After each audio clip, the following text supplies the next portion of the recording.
cuddle like we did before. Come lay. Come lay. Come lay. Oh, you bitch, I don't want your ass. I don't want your ass, I want your face here. Every time I get the camera out, you do this. Jesus, you're no actor, are you?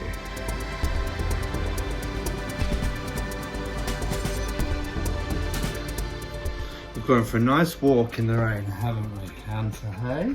Haven't we? Yeah. Because it's lockdown from 6 p.m. tonight till 6 p.m. Monday because of a new UK COVID strain and dodgy ass ponds. But more so now have I, you know, really had a chance on these 2 weeks off of work. On these 2 weeks off of work to bond with my baby boy, my rescue boy. And you know, it was a big decision for me to make. I deliberated and pondered over it quite a lot after I lost 2 dogs, Time and Holly, my 2 babies, back in March. They both died together, which was a double-edged sword, you know. We lost them both at the same time, but then they kind of went together. So I did ponder for a while whether or not to get one because, you know, like for example, on these 2 weeks off, I was too late to find anywhere for me and you because not many people want doggies. Not many people want doggies in their accommodation. And I left it too late, and then the only things that were left were like $600 a night than I ever could have. And people have said, well, they restrict you, they hinder your every movement, and you know, costly. I bought this new mat for him yesterday. It's a cooling mat, and I've got to test it out. I've got to make him lay on it because it's a cooling mat when he's outside, because he's out in the garden when I'm at work, because there's lots of shade, shelter, massive garden to run around in. But I've got him a little paddling ball and he doesn't go in it, doesn't go in his kennel that I got him. So I'll be damned if he's not going to get on this cooling mat.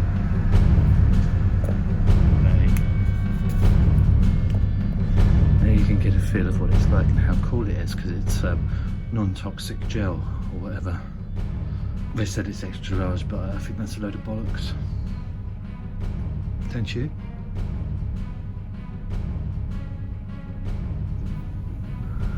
Interesting fact from a dog documentary I watched is that they read humans' emotions from the left side of their face first, because apparently that's where we, by a millimetre, whatever it is, I'm not good with maths, of a second, all of our emotions appear on our left side first. So that's how dogs have learned to read our emotions. So most people have said, oh no, you can't do it because, you know, we're sweating because it's very humid out but raining. Well, I'm sweating, I'm talking about the dog, he's out of breath. You know, because now's the time that you should go around and see more of the world. I've seen a lot of the world. I would love to see more places, but I've realised that having a dog is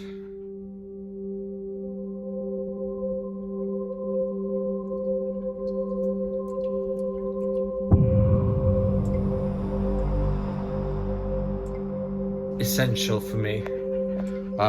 And to know that you've rescued one from a life of God knows what. He was 4 when I got him, and I don't know what type of life he had, but he's very needy and quite anxious. So, baby, I'm very impressed. I think that's more important. That's much more important than seeing another few more countries. I've been to a lot of places and I'm grateful for. And, you know, one day I'll probably be in a position where I can put him into kennels for $1,000 a week or whatever. It gives me so much joy and pleasure when I look at him. And I had another nightmare, the same nightmares that I've had from a very early age as a child. There's electronic vibes coming through the window and all of a sudden someone's smothering my face, and he jumped onto the bed and I woke up and he had his paw on my chest looking at me. I'm cooking chicken today so you can have a little bit of chicken with your dried food. The great thing about this dog, as opposed to my other 2, you know, loved dearly, but they were fussy eaters, so you'd have to mix a bit of chicken or wet food gravy or whatever with their dried food for them to eat it. Otherwise, half the time they turn their nose up. But this one will just wolf anything down. It's a little peaceful, but it's nice to have him on here sometimes because we just watch TV together. At the moment, what are we watching? Dark, isn't it? Good. Ow! Ooh. Good job I clipped his nails today because that would have lacerated me. Perhaps even killed me actually if it got jugular. That's there, isn't it, on this side? You would have been a murderer, and then you would have eaten me whilst my dead corpse laying here for days and days and days because nobody bothers to call me, apart from a couple of friends. I love you, you know you are. Is that calling you down? Is that calling you down? Good boy. Good boy.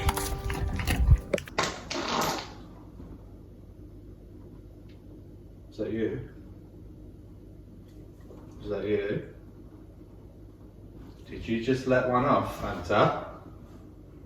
But they do not take plaque off of a dog's tooth. I can see already from the bones that the plaque has come off of his teeth.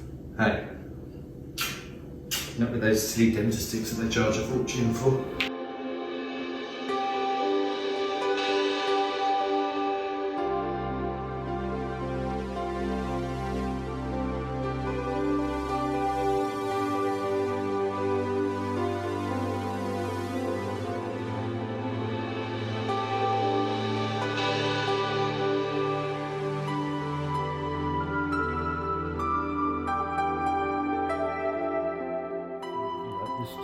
I really do believe if you've got a sentient creature like this to take care of and look after, who needs a man in their life, huh? I'm fed up, but in a way not, it's a double-edged sword, of just meeting fair weather. Look at he's doing that job. Don't do that to my pillows, you're all wet. Fair weather. Shallow, fickle, men with no substance. But all you ever need in life is a dog, or a cat, or an animal to keep you company. It's true until you have to start paying extortionate vet bills for them, and then it's a little bit different. But and he looks in the corner of his eyes when I'm doing something, just say, "What the fuck are you doing now?" So this is essentially a little short film about why do people feel that they need a significant other, and usually it comes from people that don't have a significant other, or somebody that is getting a bit lonely. But you know what? There's only one person you can trust in life, and that's your dog.